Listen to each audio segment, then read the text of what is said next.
today I'll be showing how to set up dark mode in Chrome for the web content 2 in Windows 10.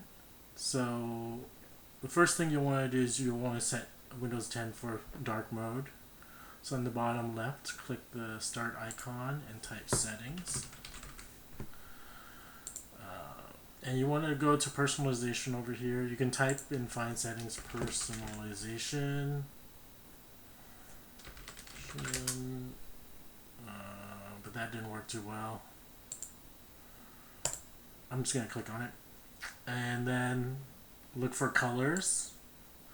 And by default, it's probably set to light right now. If you don't see this, choose your color.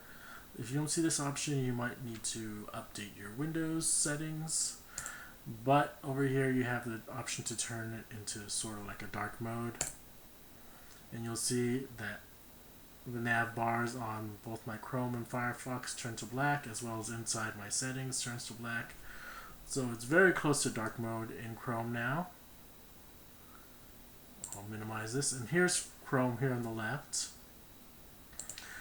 But the content inside of here is still white or normal display. If you want to change inside the web content to be dark mode, then I found this on Use FYI that I need to go into the Chrome settings. Let's see, it's Chrome flags like this. So if you enter that into the URL and press enter, it brings this screen. And under search flags, look for dark mode. And it says force dark mode for web contents, and default I think it's not in dark mode, so you just move this down and there's all these different options. I'm just going to choose the first one because that only makes sense to me. It asks you to relaunch, and now if I search for something, Google, you'll see it's all in black now, and I'll do Google, it's all in black.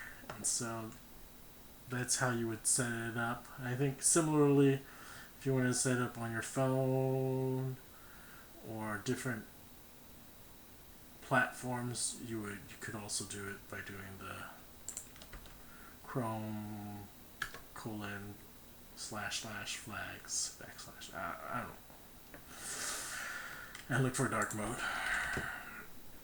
So good luck. Let me go shut this down.